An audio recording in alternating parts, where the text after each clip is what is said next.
Welcome back to KoolTV. I'm your host, Kool. And I'm your host, Diego. And we got a very, very, very distinctive guest, one of one, special guest. Actually happens to be a relative of mine, my cousin Brad, man. It's one of my first cousins, man. Come from a big family. And this guy is, he's him, man. I said one of one. Brad, welcome. Cool. Thank you for inviting me, Diego. My pleasure meeting you. Nice I'm to pretty have sure you. we'll be talking again. Yes. It's good to be around good brothers. Yeah, man. And, the reason I asked Brad on is because, you know, with KoolTV, what I like to do, especially even Diego, man, when I was thinking about doing KoolTV, I said I gotta have people that when I have conversations with in life, the world needs to hear, right? And then, you know, Diego, me and you go back and forth sometime, and when I call you, the first thing you do is details, because we Right. break life down, Right. right? We give you each and everything. And Brad, you know, my whole life, every time me and Brad chop it up, he not gonna tell you what you want to hear, not necessarily what you need to hear. He just gonna he gonna deal with the facts, not your feelings. You know what I'm saying? So we'll have a conversation, and from the outside looking in, you could be like, "What the fuck is he talking about?" But if you dissect it, it's like, oh, okay, it just don't feel right, but this is accurate. Accurate according to me. Yeah. According to him. There you go. And everyone is entitled to their facts. Yeah, I don't see your facts as right or wrong. They're just your facts. Now we can agree to disagree without being disagreeable. And I think that's pretty much how we learn from one another. Gotcha. I like that. Ego, how you feel about that? I feel well about that, and I want to get your perspective on times when you was growing up to the time where we are now. If you don't mind taking us through that journey and your perspective of how you see the world as it is of today. Oh, yeah, time when I was growing up. I think it was more, well, for me, it was more centered in independence. And that independence was discovered. You know, it wasn't manufactured. You know, right now in this technological era, you know, a lot of things are manufactured and opinions are given. In my era, we didn't have the technology. So what we had was the experience. And you had to literally go out and experience things.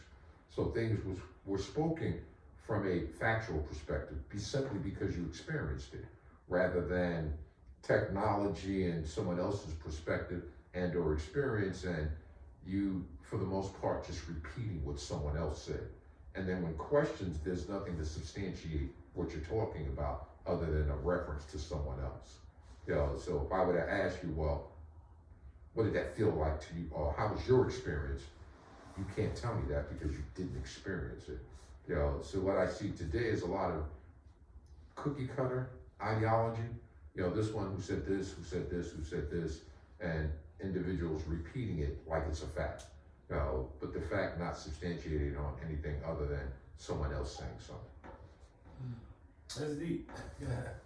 And as we was briefly speaking on earlier, you was giving me your views on knowing technology was going to hit through television. Can you further take the people and give them your views how you was giving them to me? Yeah, it's so interesting.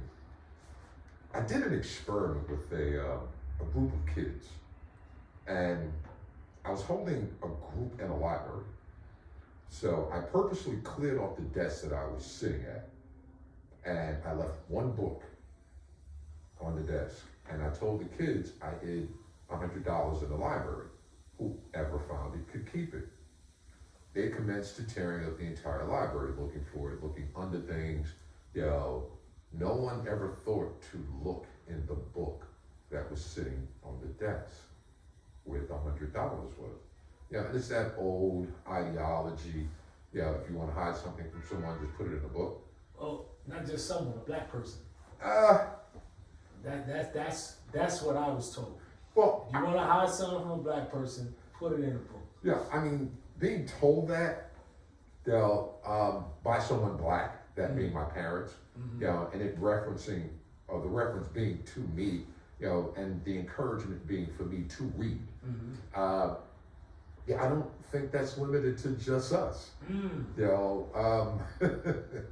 Interesting. Having been fortunate enough to travel the world, Americans are, and I'm American, before I even say that, greatest country, I've been to damn near every last one of them, wouldn't want to live anywhere else. The ability to achieve certain things, it's really not found in other countries. So depending on what you're looking for, pretty much you can find it here. But Americans are pretty much persuaded by government. And it's what government says, that you believe. And technology book, book being more informative, technology being something that's manufactured by others, inputted by others, and it's what they want you to know. So you don't reference the book. So the inability, in some cases inability, but in some cases just laziness, folk not reading. And because they're not reading, they're not learning. Let me ask you a question. Why do you think folks are not reading? The question was, and it segues right back to your other question as it relates to television. There's a movie called Fahrenheit 451. And in the movie, it's a book as well. And it's been remade, but the original movie was about the burning of books. Government burned books. If you were caught with a book, it was a crime. So you were not allowed to read fact, fiction, art imitating life, life imitating art, depending on how you want to look at it. And if you look at it, but not from a literal sense, weren't the books just removed? They just weren't burned, but they were just removed. So now the information that you get, I give it to you. So the encouragement has been for you not to read. And as it relates to blacks, the educational facilities, i.e. schools, are geared to kids not reading. I give you So your you said information. reading versus technology? Yeah, we were talking about Fahrenheit 451 and the burning of books. And if you look at it from a metaphor, not in actuality, isn't that what's being done now? As it relates to dissuading, voluntarily or involuntarily dissuading individuals from reading, giving them these so-called smart apparatuses, but the smart apparatuses, the information is being inputted by an individual. So what information is being inputted? So for me, it's always just that crooked letter, that why question, and in asking that why question, it just, that tree just starts growing so many different branches. So for the people that's not as intelligent with, as you with the words, what is an apparatus for the people watching? Apparatus, can be anything. The apparatus that we're referring to right now would be, the electronics, i.e. smartphones, computers, things of that nature. Electronic apparatuses that are carrying information. Sources of media, a television, a radio, which were the things back when I came up that were the source of information. But now that source of information has grown exponentially. So with the, would you say that with the technology of today's world, you can kind of create your own narrative? I would say that's exactly what's going on. Okay. That narrative is being created because the sources are controlled pretty much by one entity. And that entity has the ability to now determine what information is and what information isn't disseminated. So yeah, I think with that type of ability, you don't maybe, shoulda, woulda, if, could. It's a definitive. You control the narrative. Now, if you don't mind me chiming in, let me ask you, do you think that hurt the world or did it help it? Interesting. Our defense mechanisms are there to help us manage things. All right. So if all that information just kind of came in, we'd probably lose our minds. So you can look at it as a defense mechanism, and helping you manage and navigate the world so it doesn't become too overwhelming. So that's one way of looking at it from a positive. But from a negative, my ability to control the narrative means that I relegate you to something pretty much like a robot. So I say you do. So I'll control your level of pain, but there's a trade-off. Now you got to do what I tell you to do. So the i.e. independence, does it really exist? Independent thoughts, do they really exist? So, as you saying life as we know as it was, is you said that time is over with. Do you think? As it relates to independent thinking, I think that so many things have occurred where people are just afraid to step out on independent thought. Back then or now? Now, Okay. Sustainability, accountability, responsibility. In order to manage the three of those, you have to now be willing to put yourself out there, which means good, bad, or indifferent. It's on you. So that whole victimology doesn't exist. So who are you gonna blame? And how many people are really living by those three principles?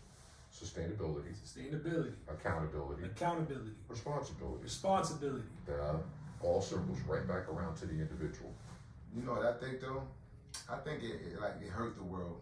I think it hurt the world in the fact that too much information. If you look at suicide rates, they're up at an all-time high because I think we're feeding the people too much information at a too much of a fast pace.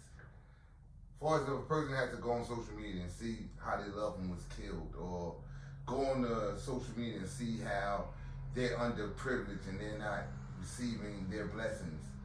And I think that damages the human mind. Social media though, but I think with the social media, it can help you control your narrative, but it can hurt you if you have bad self-esteem already. Right. Because you're going to a place where your thinking is going to bring you some type of fulfillment. And you're looking from people you don't even know. Hoping, praying that they would hit that like button so they would like you. And the way social media is even set up, the more likes and comments you get, the more your picture floats, the more your video floats. So it's like, you can say, fuck likes and views, but they put in a system to where likes and views matter. Oh, we can curse? Yeah. Oh. Yeah. KoolTV back home. So KoolTV is different. This is raw and uncut. Okay. Yeah. I need you on here. To further expound as it relates to the negativity of social media, I was a staunch advocate. I was totally con as it related to social media. You was against it. Totally con. Okay. Having had subsequent conversations with individuals and individuals telling me the benefits of it. However, weighing the two and just expounding on what you were saying and agreeing with that whole negative aspect. In the beginning, there had to be disclaimers put out. You had various athletes and entertainers wearing different clothing, and individuals thinking that this is what they wear on a regular basis. Unbeknown to them, they were actually being paid to wear this. All right, controlling the narrative, controlling the mind. And once you put it out there that these individuals were then being paid for it, where did it take it? Now it took it to a situation where, I want to be able to afford that. Segueing right into that whole suicide rate, i.e. low self-esteem, because, I can't afford this. All right, so what does that mean about me? So constructive, destructive, independent thinking. It goes back to that. And social media just totally annihilating that independent thinking. So if I were to go one way or the other, would it be a pro or a con? Yeah, it has its advantages, but I'm gonna go with it has more disadvantages than advantages. That's what I was feeling. I gotta say I agree with both of y'all on that one. And I'm usually combative, but you guys, both of y'all make some valid points. it's unfortunate because too, we doing KoolTV, and let's say, you know what I'm saying, we meet somebody that the masses like, not necessarily we like. That person might ask me or Diego, well, what's your views? You see what I'm saying? Instead of coming on and have a conversation like you agreed to, right? Independent thinking. The first thing might be, yeah, what's your numbers looking like? You see what I'm saying? So it's according to views, who's watching. You understand what I'm saying? Not really valuing the substance of the conversation. Does it really matter? Well, you can take this and you can plug in anything. Everything is about sex, but sex is about power. Hold on. Everything's about, hold on, I'm gonna repeat that. Everything is about sex, but sex is about power. but sex is about power. Now, when you look at social media, everything is about money, and money is about power. So everything just kind of always goes back to the power. And with social media, the power to influence spending. I need you to have 1 million likes because that means you got 1 million followers, which means I can pay you, to advertise my whatever I want you to advertise. This is being viewed by 1 million people. All right, so yeah, I need you to have those likes. Well, now are you going to get those likes if you're not saying things that people like? Right. Hold on. Are you going to get those likes if you're not saying things that people like? So that explains it. No, I'm talking about, in some situations and some things that, I know I say. You know what I'm saying? But now controversy does spark, that there's two sides to that coin, right? Yeah. So controversy, I tune in because I don't like you. I want to see you fail. I tune in because I like you and I want to see you succeed. At the end of the day, I don't give a damn why you tune in, just tune in. Hey, go. What you think about that? Deep. Now, that's not a Bradism. Right. That's Muhammad Ali's philosophy. Folk came to his fight to see him lose or to see him win. He said, I don't give a damn why you come. Just come and buy the ticket. So the controversy is good. Okay, great. And further the conversation, I want your views on Black Lives Matter. Go there. BLM, Black Lives Matter. Don't hold back. Please don't. And you can curse, though. Oh, man. Yeah, I didn't need anybody to tell me that my life mattered. So do I understand the movement as it relates to educating others? Bringing that up, that self-esteem and self-confidence up? Yeah, totally with it. Well, I don't know. I just kind of feel like we're begging. Me personally, I don't like it. We're begging and we're asking. And it makes it sound like animals. If we have to say that, we have to put it out to the masses that our lives matter, it makes it sound like we're not even supposed to be here, like we're animals. But isn't that the general thinking? Isn't that the redundant message that we are? Isn't that what they've been trying to tell us? And in some cases, we perpetuate the stereotype by our behaviors. And why does it only matter when there's a knee on an individual's neck and the individual who, the tyrant, the animal, see, because we got it twisted. We're not the animals. They are.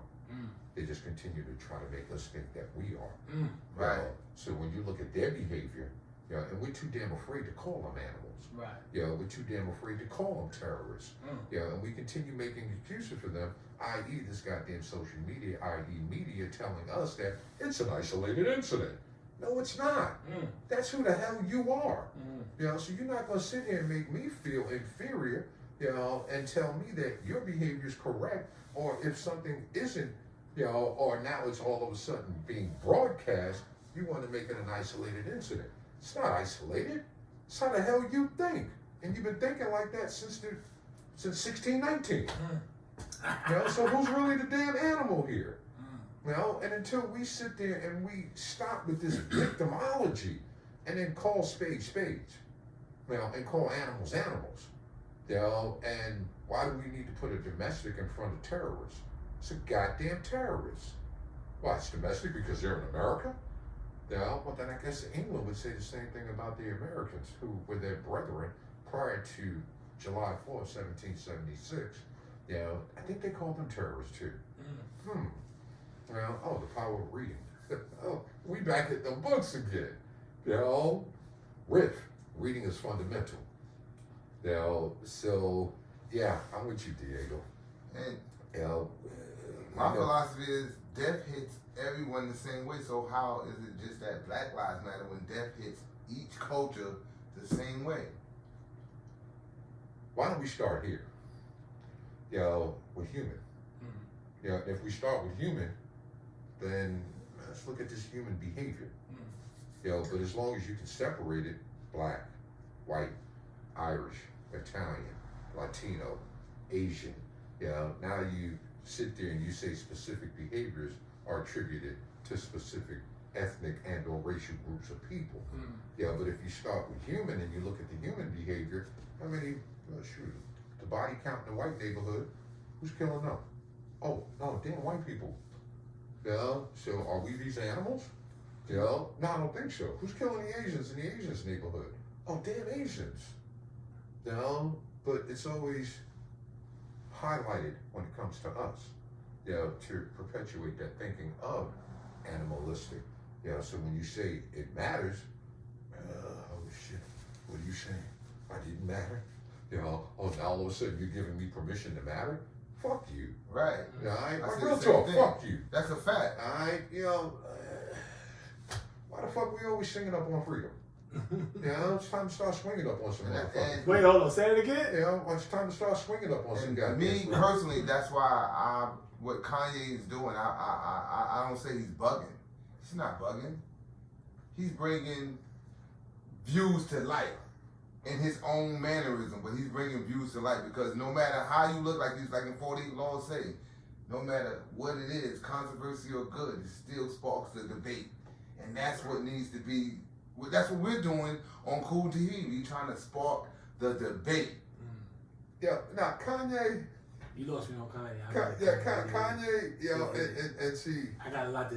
Well, how could you say I lost you when? To me, no, for me. We all said Black Lives Matter, then he came out with a shirt that says White Lives Matter. Well, see, Kanye. What does that do? Puts money in his pocket. But it sparks the debate still. It puts money in his pocket. But it's not about the money, because he's a billionaire already. No, I mean, no more. You know what I mean? Yeah, he had money, so if it was about money, he wouldn't even went against the grain, he would have stayed with it. Well, it depends on how you see money. I'm rich. I don't have 2, 3, 4 commas. I have integrity. I love my family. I love my fellow man. I have some non-negotiables in my life. I don't want flowers when I'm dead. I want my accolades while I'm living. And those thank yous and praises that I get, doing the work that I do, that's what I live for. So I'm not governed by a dollar. Kanye and individuals, in my humble estimation, that operate like that, okay, you live by the sword, you die by the sword. All right, so Kanye, you going to inform me about these individuals who are living a particular way that you lay down with dogs. So why are you crying when you came up with fleas? Because sometimes you gotta get in bed with the people to know what's going on. Oh, no, hands down. And so you gotta look at that perspective. No, I agree with you. And I joined the I like military. that saying you saying live by the sword, die by the sword. But while you dying by it, still yell out and let them know what's going on. While I'm going down, I'm still gonna yell for the next guy that's coming up after me. I did what I had to do already in Kanye's eyes. I took over the world. I'm a kid from Chicago. When I first started out, everybody didn't believe in me. No one believed in me like me, and I conquered the world. So whether I leave or stay on this planet, it really doesn't matter. Now, while I'm on my downward spiral, I'm going to let the people know some things. It's up to you because remember, the direction they push all us in is entertainment, sports. Nothing like beneficial to us. No dentists, really, no doctors. So when you look at that perspective, who runs those games? The same people that he's yelling about, the Jews. You can't say, I mean, Kanye didn't have a brand new thought. Mm-hmm. You know, he didn't have a brand new thought. And again, go there. Yeah, I love it. Yeah, that's right. Go there. He didn't have a brand new thought. Okay, let's go back to Garvey, Malcolm. You know, individuals who said the same thing. All right, so you went into this industry, but you knew who ran the industry, right? And then when you got to a position where you were bringing people along, you brought them along based on the same goddamn rules that governed you. So how the fuck did that make you any better than the person that did it to you? You didn't change shit. You know, so now when they put a little fire in your motherfucking ass, now you hollering, oh, come put it out, come put it out. Fuck you. That's how you feel I about know, fuck you. I'm with him. Talk. And I said that, and I said, I'm on record. Hold on. I'm on record on the synthesis. I said that 2 months ago. And I say, fuck you, because, you did the same shit they did. All right, and because you did it, now I got leverage on you. All right, because that's how that shit work. All right, I'm going to have you murk your man, give me the gun. All right, so now you run by my motherfucking rules. And anytime you want to step out of pocket, remember, I got this gun, homie. It's got your prints on it. All right, so you fucked around and stepped out of pocket. All right, you got to get spanked. Motherfucker, I made you. I gave you Fugazi, bitch. I made you a billionaire. Shut the fuck up. Bottom line. Now, why should he shut the fuck up? Why should he? All right, because motherfucker, I'll pay you. No information is good or bad. That's the question I want to ask you. Let's go. No all publicity. Okay. There's no such thing as bad publicity. So it's a yin and a yang. It's hard to say F them, but we definitely acknowledge the road you took down. But sometimes you gotta, what we just said 5 sentences before, get in bed to know what's going on. Yeah, then I'm gonna hit you with an old Nas line. No idea original. There's nothing new under the sun. Finish it off. It ain't what you do, it's how it's done. Okay. No. All right, so I'll take that adage. Let's go. That was one of the reasons why I went into the military. God, in order to know your enemy, you gotta lay down. Right. Now, okay, but now hold on. I'm gonna ask you a question before you go into it. Now, once you got there, did you see things that messed you up even more? No. I took information that helped me have a better conversation with an individual who was thinking about going in that direction. Okay, so I didn't bring it back talking about, I'm fucking patriotic, red, white, and blue. Like, listen, this is what it is. All right, left, right, straight, make a fucking decision, but I'm gonna give you the facts. And I'm not gonna give you the tailor-made facts. I'm not gonna give you the watered-down version. I'm not gonna sit here and have you all hail to this fucking red, white, and blue, and the blue, red, white, and blue ain't gonna serve you. You serve it. All right. However, are there some monetary benefits? Can you get an educational benefit? Oh yeah, all these things you can possibly take advantage of. Okay, but they're gonna do something to you if you're gonna have to give them something.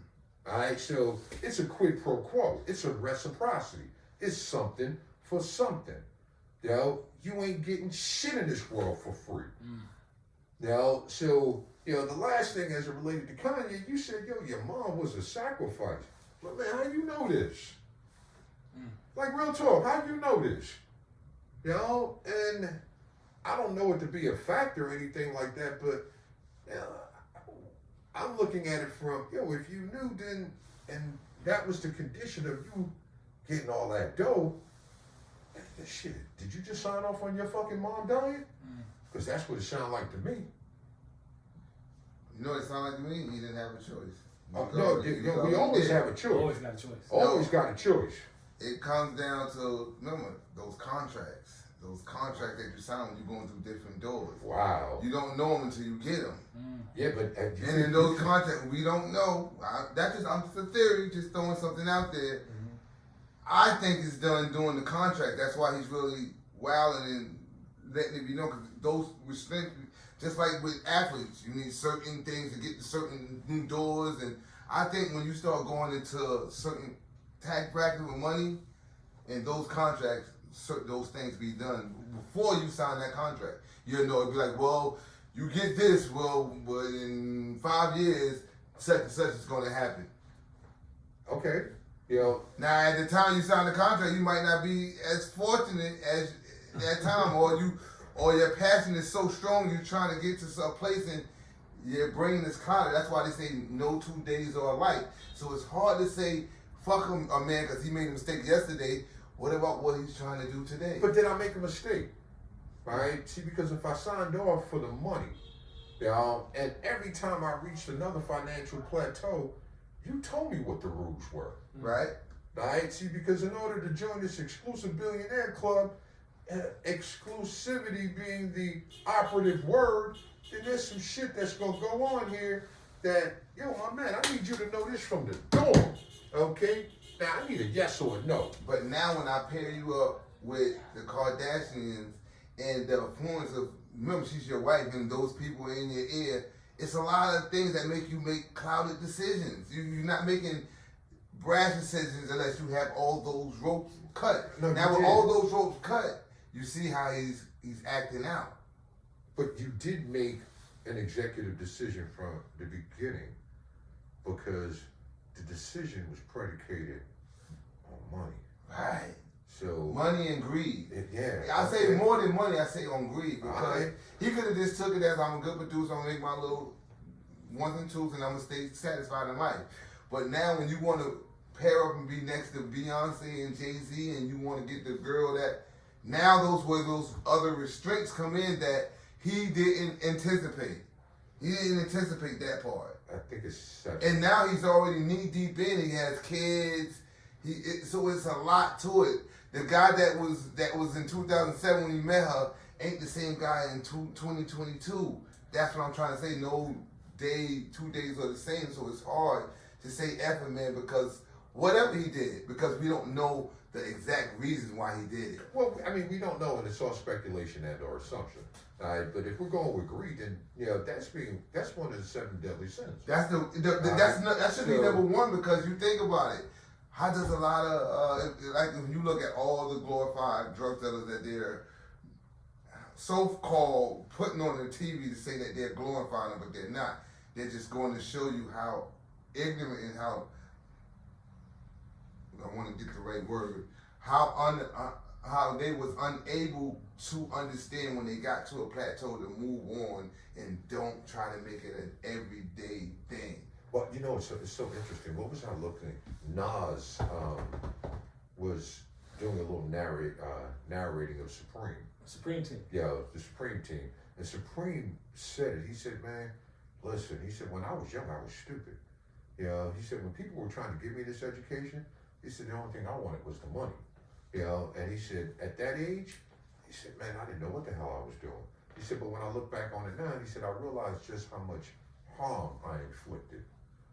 And that's the same thing. And I mean, that whole music industry, and again, speculation on my part, you know, but you don't join my $1 billion club without me telling you the rules, man. Right. You know, and if you sign off on my rules, man, ain't no take backs on this shit. You know it. I ain't no really, ain't no. It ain't. Yeah, and Kanye, you grew up in Chi, bro. Rules are the rules, homie. Whether it's in the boardroom or whether it's on, you know, in Cabrini Green, it don't matter. Okay, you sign your fucking name to this contract, and you break the rules to this shit.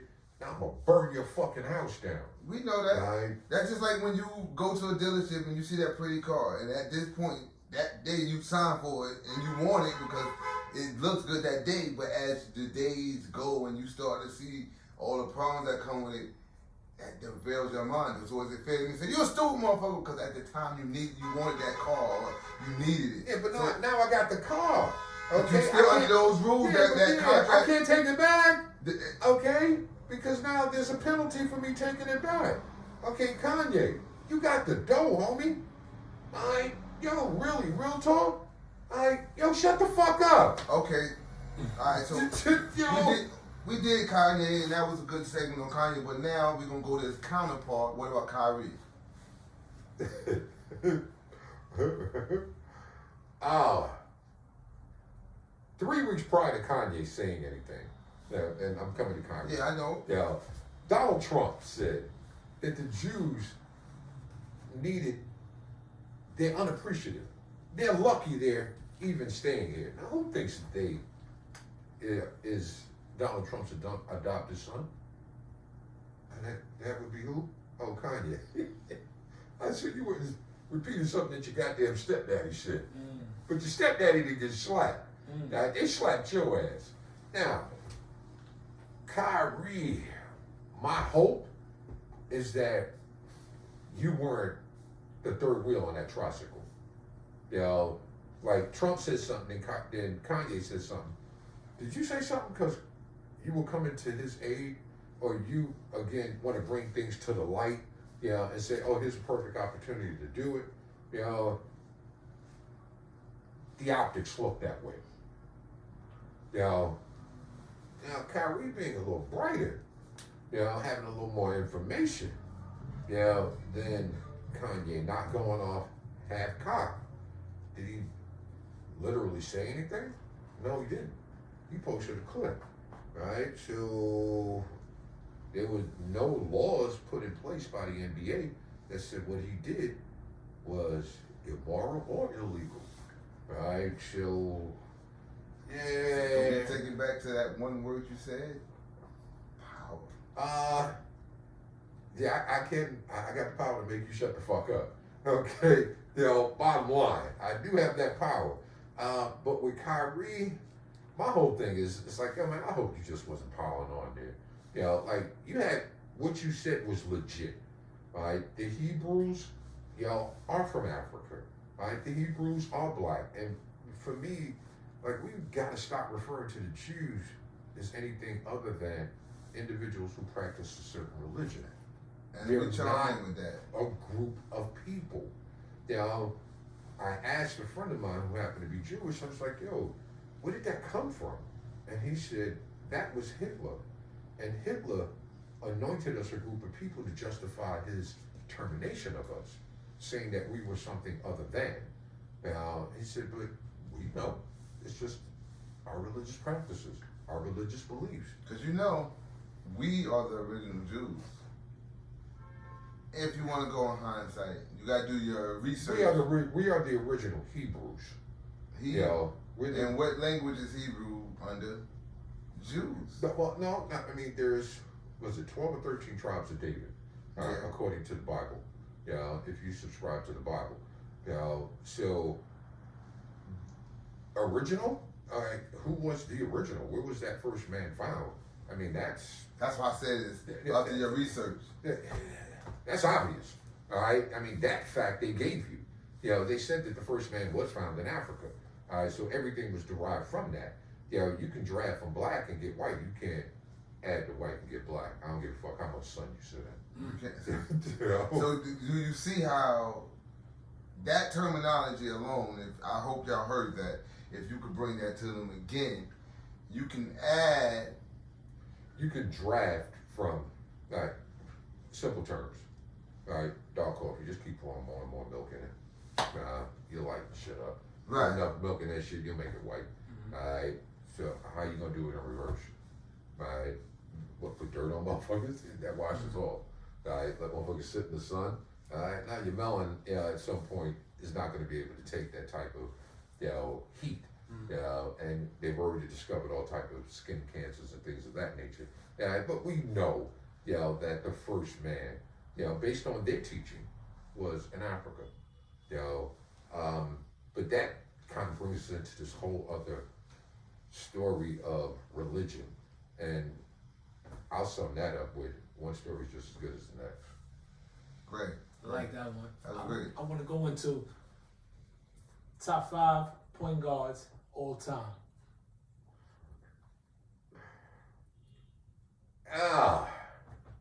And why? Describe point guard. Point guard. This is your opinion. It had nothing to do with me. Okay. I mean. How about that? I'll make it even better. Top 5 basketball players ever, according to you, and why? All right, top 5 basketball players ever. No order, just 5. Well, Kareem. Kareem, and why? Totally revolutionized the game. Yeah. You had to put various things in place in order to level the playing field because he was so damn dominant. Mm-hmm. And dominated on every level. I mean, highly efficient, highly effective, a winner, on every level, high school, college, and then in the pros. Mm-hmm. Longevity. The man played for over 20 years.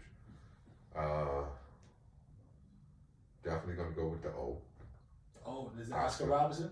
Definitely So going with Oscar. Why? Oscar again, revolutionizing the game. 6'4", big man, big guard, to be able to, athletic, can handle, can defend, distribute the ball, can shoot, checked all the boxes as it related to, basketball. And for me, just being very honest, first brother. The first brother to really make that type of mark in that league, and boss everybody ass. All right, it was Oscar, and I'm talking about, in that era where the guard dominated. It was Oscar, then it was everybody else. You had Jerry West, you had Clyde, you had Chenier, you had Earl, you had Bing, all Hall of Fame guards, and Oscar every night bossed their ass. Everybody else was fighting for second. And it wasn't even a question. So when people sit there and say, oh, logo, I'm like, yeah. If you were being fair, Oscar's logo, not Jerry West. So you got Kareem, Oscar, Kareem, who played on the same team and won a championship together. Say again? They played on the same team and won a championship for the Milwaukee Bucks together.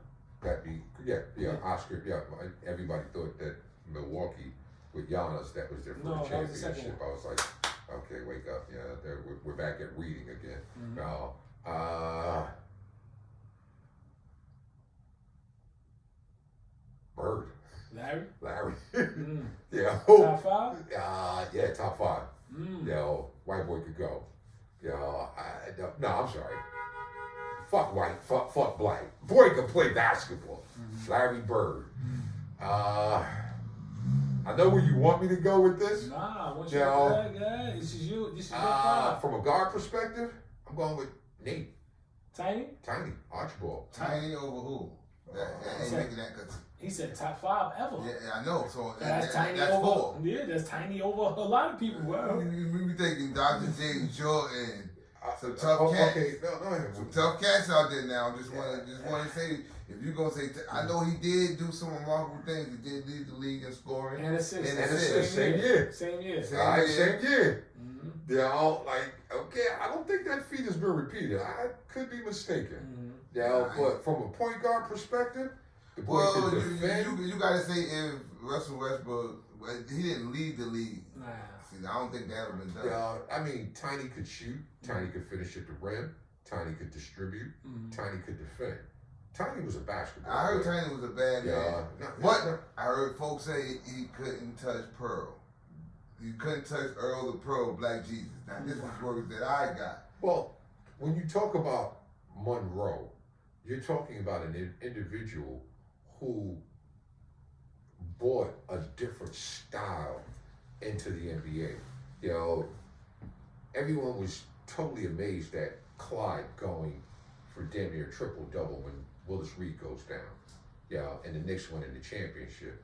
And go, oh my God, I didn't know. No, it wasn't required, all right, because basketball is a team sport. So what wasn't required of Clyde was to drop damn near 40, snatch double-digit rebounds, and almost dish out double-digit assists every night. wasn't required because you had 4 other people, who were capable and they had specific roles on the team. All right, so you could never really know what a person could do. If you really wanted to see those type of individuals really play basketball, you had to go to Rucker. All right, you didn't watch them in the NBA. In the NBA, it was a Naismith type basketball being played, strictly fundamental.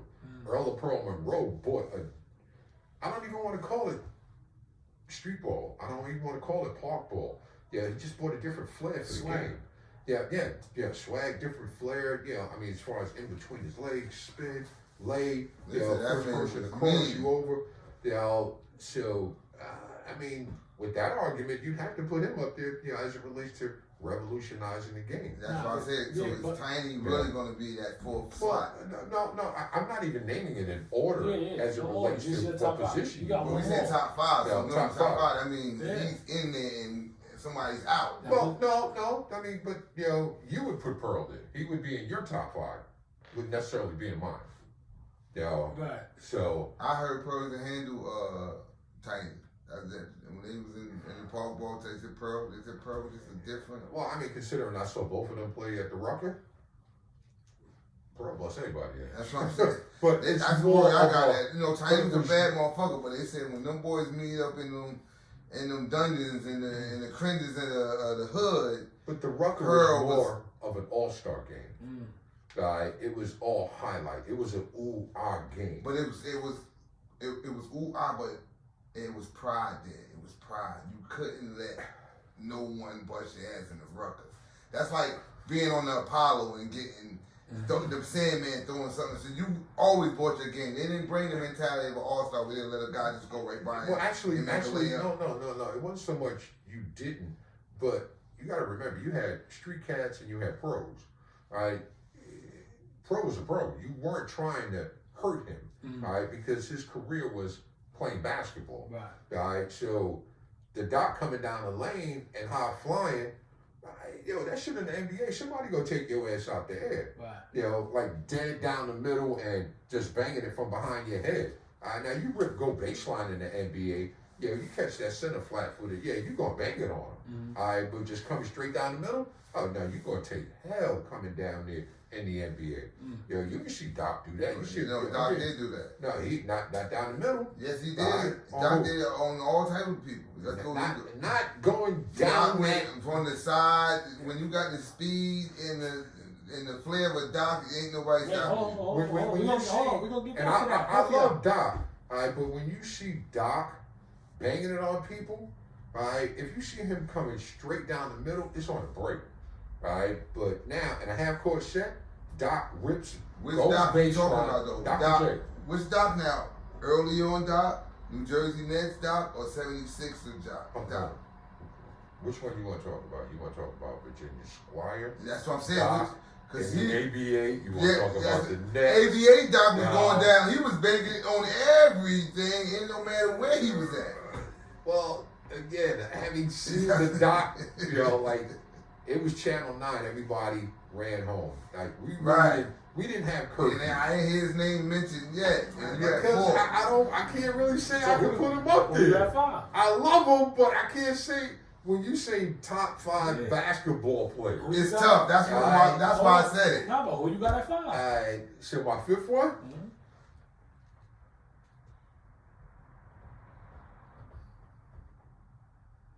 Five. Kareem, you got Oscar, you got Tiny, that's 3. Who coming? You got Bird. That's 4. Yeah, one more. And you said revolutionize the game. It's one guy it's 2 guys that really revolutionize the game that I don't even see nowhere in your views right now. Okay. He gonna tell you why. This is why I love it. This is why I love it. You do know that my views, right? That's why I ain't. We're gonna go around, and maybe you might have somebody. That's why I ain't trying to interrupt your views. I'm just saying. Just listen. All right. So you got 5. So 5. I never saw a dude with this type of footwork playing the 5, and bossing people's ass as it related to him being undersized for his particular era. Olajuwon. I knew you was gonna say that guy. Olajuwon. Like that dude was So real. So let me ask you this: opposed to like what a lot of people say, why isn't Michael Jordan in your top 5? I mean, just based on the individuals who I named, they'll Mike in his era, most dominant player. LeBron in his era, most dominant player. Yeah, but looking at, for me, the game of basketball,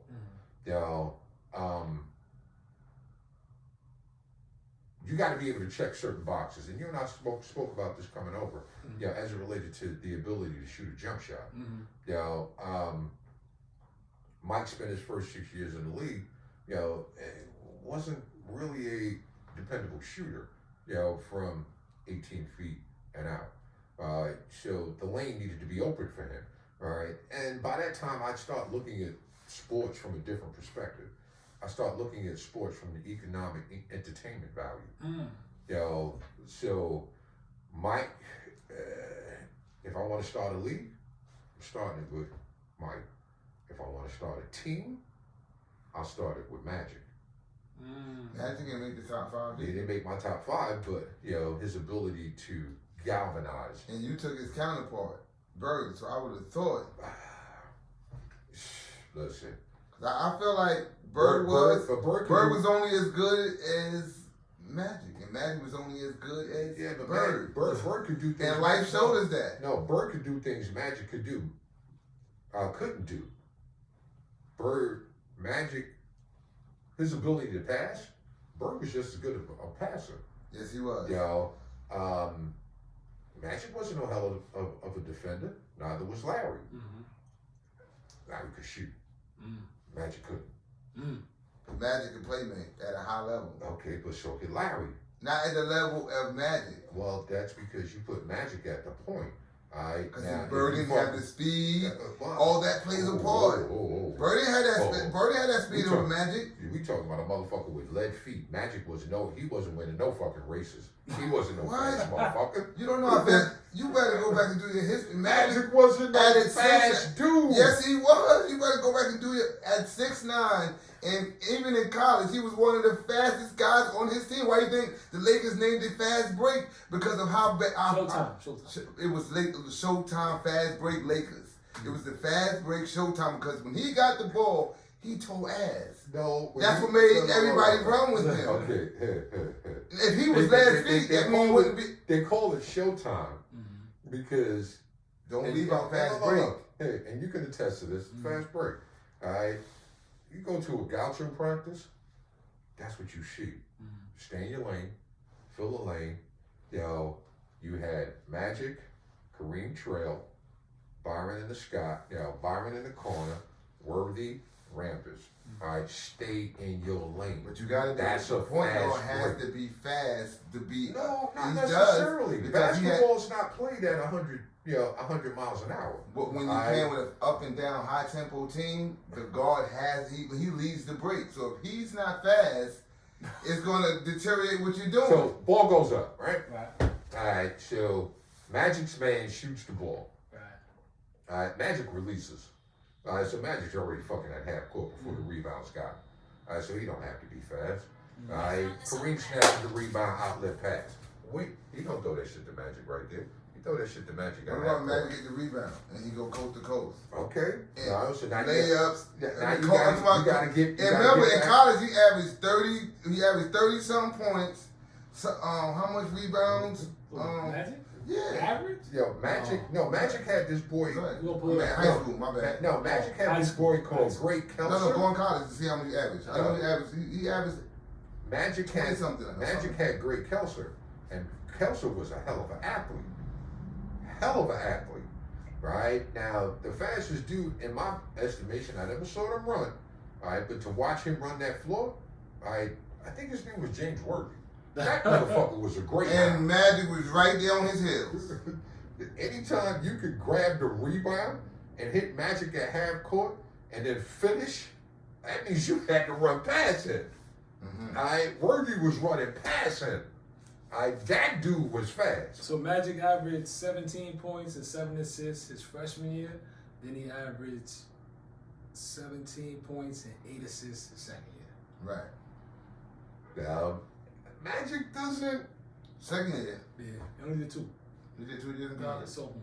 Yeah, I mean back then they wasn't one and done it. Oh, it wasn't one. Marbury and them started. I thought he did. I thought Nah, he did 2 years 2. only. 2.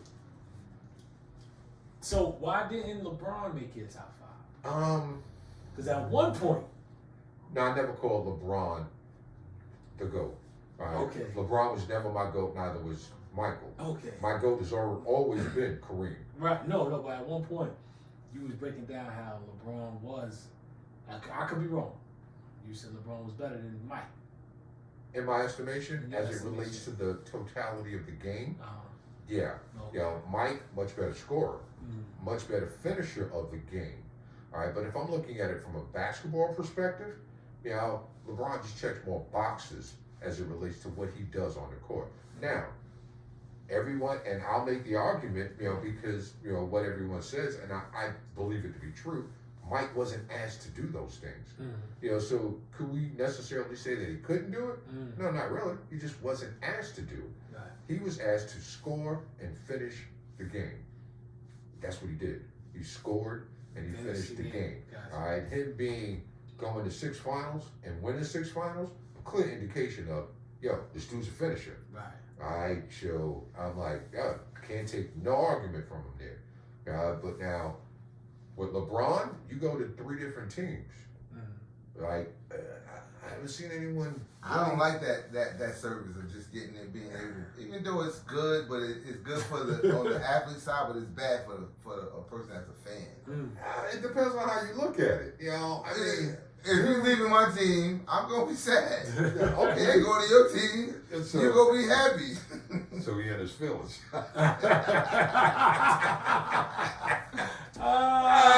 Fact. He went to 3 different teams and won championships. Yeah, so, you know. All right, that's a fact. Nobody else has ever I'm not done gonna it. count no bubble. You're not gonna tell me that. Fact. You're Hey, not yo, gonna tell me hey, that. facts. Listen, Facts. I'm with Ego on this one. I'm with Ego on that one. Let that one ride. Because listen, because a lot was taken away. Yeah, now, did you, You gotta ask go me on how a roll. I felt about the bubble? Okay. All right, yo, yeah. ask me. All right, but what did they put out there and say was? Man, they said it was a tournament to keep us entertained. No shit. So don't you tell me in the time it happened, that's not NBA Yeah, season Listen, material. okay, we Some It of could, was, right? it wasn't even an NBA season. You're not gonna give me we that. could call it COVID. We could call We're it. gonna call it was a good tournament, Yeah, man. You no. won the champion. We could call Just it. like the Junior Knicks League. You It know, was in we could a call league. it. We could call it something. You know how crazy to that keep league the was? Savages. You know how from crazy tearing this motherfucker dudes came from up. other teams. Whatever. Dudes came from other teams and was playing with people and Yeah, it was crazy. didn't the guys that was at home was just now all of a sudden there and they But you know what didn't happen? Total anarchy. All right, that didn't happen. All right, so you need something to entertain people. All right, so, you know, do I agree with Obama coming down, you know, and in the midst of everything that was going on and talking to LeBron and say, yo, my man, look, this shit might look like Armageddon, you know, if these motherfuckers don't have something to entertain them. Gotta give them something.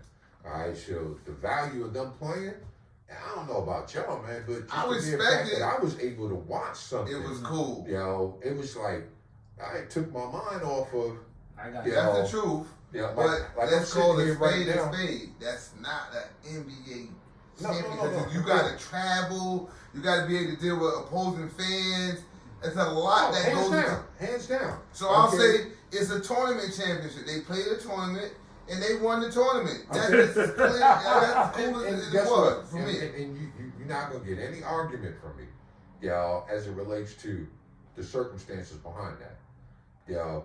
But the bigger picture, you know, like I'm sitting here amongst the two of y'all, and I'm sitting here thinking that RSV, COVID, and the flu, you know, like I haven't taken my mask off, and I doubt if I ever will. Right, so I remember looking at the Asian individuals 10 years ago and saying, yo, what the fuck was wrong with them? Now I'll go, oh, they knew something we didn't know.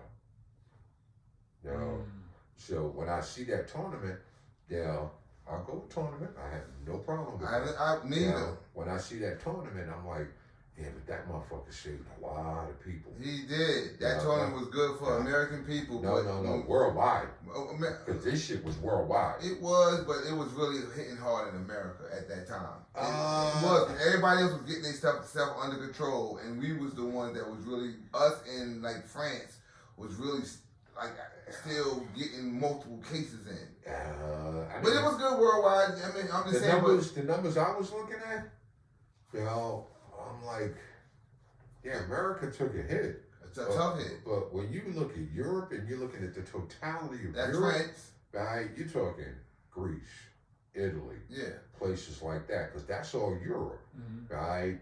Yeah, motherfuckers took a hell of a hit over there. Yeah, they did. Hell of a hit. Us and them. Yeah, it wasn't just America. Right. Like if you ask me, the ones who really stepped up to really contain that shit was the Chinese.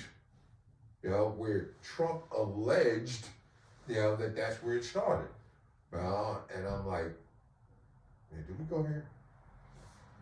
Scratch my head. Yeah, I'm doing the same thing because I'm like, how the hell you can find out when something like that starts unless you put it out there? Oh, damn. Say that again? Unless you put it out there. Say that again? Unless you put it out there.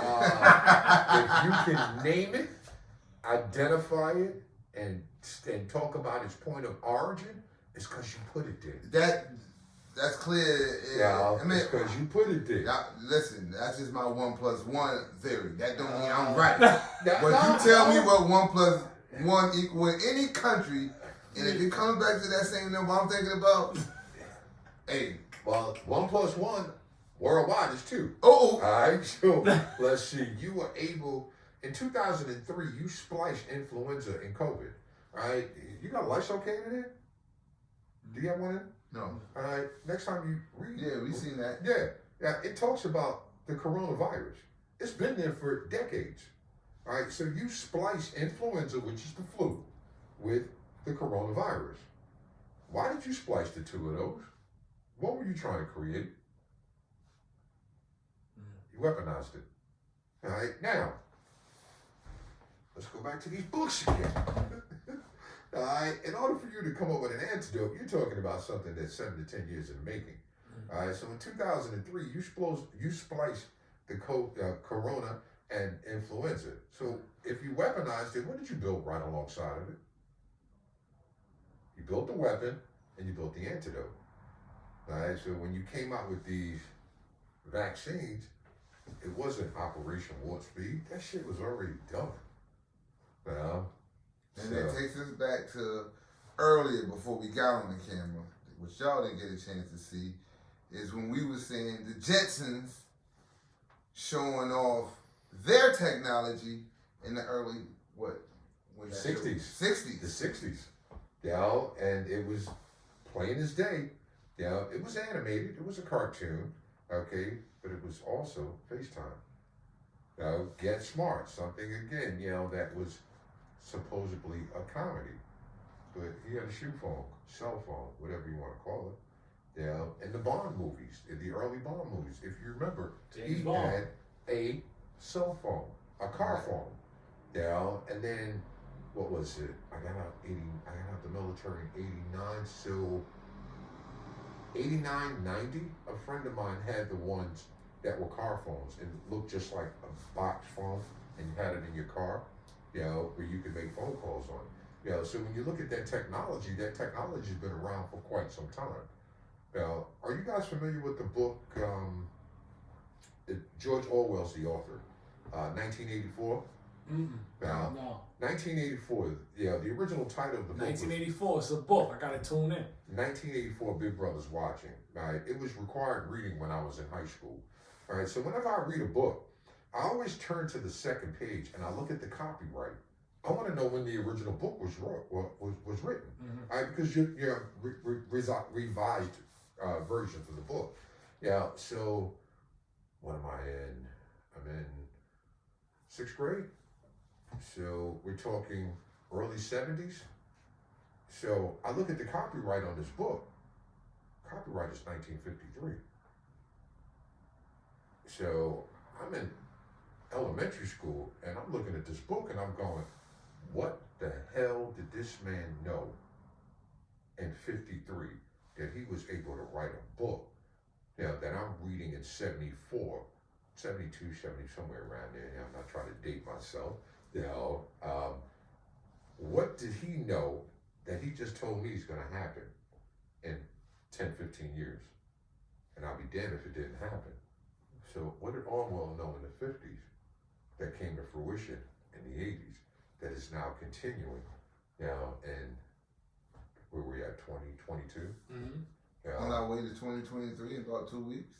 So the television, i.e. source of media, books, again, media, so what narrative are you putting out there that you're saying is animated or even being discredited as disinformation, but in all actuality, it's factual. So what'd you know? All right, laying down with dogs, coming up with fleas, having to sleep with your enemy to know how they think. Right. All right, I spent 4 years in the military doing exactly that, learning how my enemy thought. All right, so did Orwell know something? Yeah, he did. All right, all this, like if you see weaponry, military weaponry, it's already 10 years old. No, it's not brand new. By the time you see it, it's something new and improved. Oh, okay. Now, I think we're gonna wrap it up with this. Nah, this is part one. This is part one. Well, Brad coming back. I know we're wrapping part one up with this, the marijuana industry. Let's go from your time to now, and to understand why you think they decriminalized it, and why you think they was locking us up for it too. So let's just take that journey for part one, because we got more with Brad coming on the way. Yeah, 2023, he gonna be back for sure. So 30 years ago, as I'm sitting there, not 30, no, it's more than that. All right, so we're talking over 40 years ago. And we talking the marijuana industry. We talking the marijuana industry. Let's be clear. 40 years ago? Over 40 years Over ago. 40 years ago. So sitting there smoking weed with my friends. So the question is, when is this going to be, if and when it's going to become legal? So the answer was no representation without taxation. No representation without taxation. So you can't tax it if it's illegal. So you had to legalize it in order to make money off of it. Now, the government in this country is repetitive. If it's not broke, why fix it? Alright, so you went and you made alcohol illegal.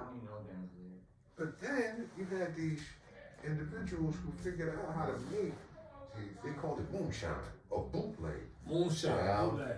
And they made millions from it. I think it was this individual family who then went on and their son became, oh shit, President of the United States. Oh, who was that? Let me see. You know, I'm kind of old, man. I got to really think about shit. Oh, his name was Kennedy. His fucking father was a bootlegger. Right?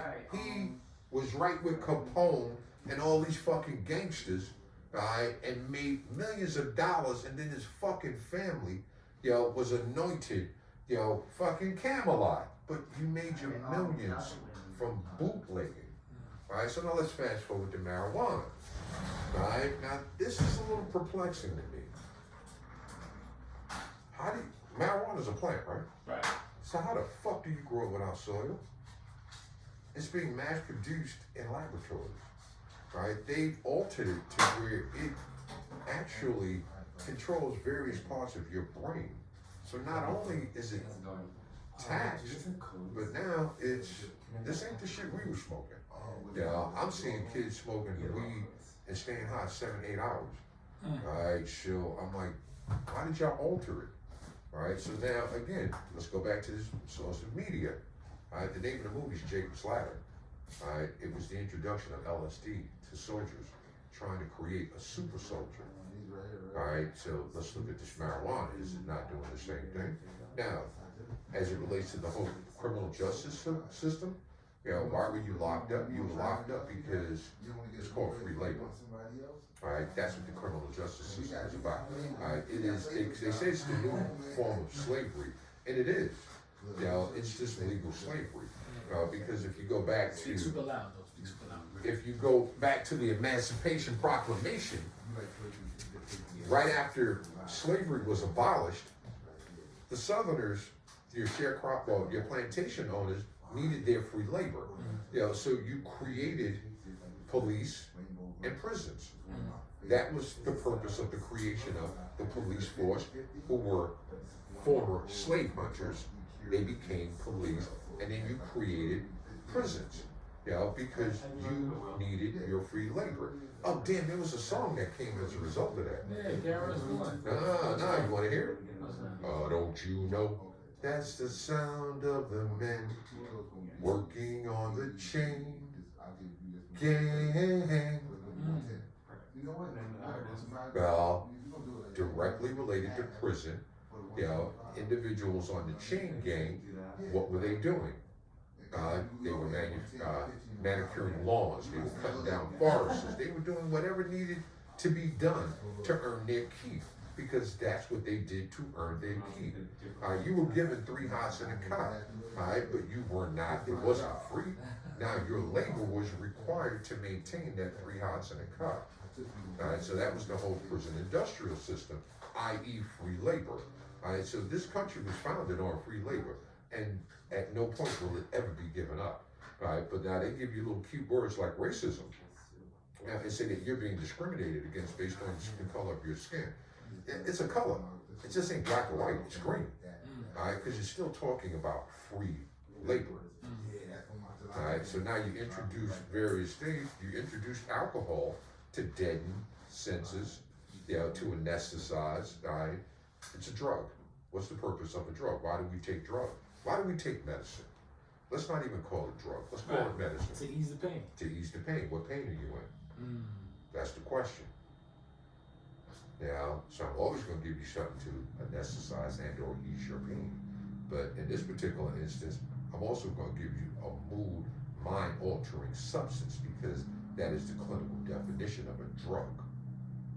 So now I have the ability, based on me manufacturing it, determine what I put in it, determines your behavior. So representation, taxation, altering the dynamics of the drug. Oh, let's see. I need my free labor. Oh, smoke some of this shit. And lose your fucking mind. Now go buck wild. I need you to kill up a couple of hundred motherfuckers. I need you to be dead from the neck up. I don't. Education, yeah, that's not for you. What's for you is from the DOE to the DOC, from the Department of Education to the Department of Correction. I'm going to undereducate and in some cases not educate. So now at 18 years old, you're illegal, but you're also a desperate individual. Desperate people do desperate things. I got something for you. Come on over here. Call this place home. Got that? Jules, man, Jules. And it's just a repeating cycle. So thinking about and finding a conversation earlier about even getting into that business. I'm like, I can't. And I can't because in my mind, what I just said to you is a fact. So if I get into that business based on my facts, then what does that make me? A seller of death. I just can't go out like that. So, just my personal feelings. Listen, man, you heard it here, man. KoolTV, man. Part 1 with Brad, man. Listen, man. Cool. It was a pleasure. Nah, it was a pleasure, man. We got a lot more to come into. No. This was life. This was life. And Diego? I'd be interested to hear his top 5 of all time basketball players. Listen, man, we here in the smoke shop. Since he disputed mine. Since we here in the smoke shop, man. Courtesy of Diego. Diego doing his thing, got a nice business, black man. distributing what Brad refuses to distribute. But hey, we each, to each his own. Yeah, man. You know what I mean? We here, man, live. But no, Brad, seriously though, man, this is very educational. This is very, I want to say, like, it's gonna make me go back, go backtrack to some of the things you said. We said Fahrenheit 451. 451. I gotta tap into that. 1984, George Orwell. Okay, all right. Now, 1619. Next time I come in, we'll discuss various books, and hopefully, individuals who are paying attention, might actually pick them up. And reading a series of books, extrapolating a couple of facts from here, a couple of facts from there, the stories start forming, and you'll be able to see, the more educated we are, the less likely we are to make serious, detrimental, life-altering mistakes, and then we can guide the next generation just a little different. Who will guide the next generation just a little different. And the hope is that at some point this playing field becomes a lot more level, but level based on education based on facts, not feelings. Listen, man, I'm wrapping up on that one, man. Word, easy.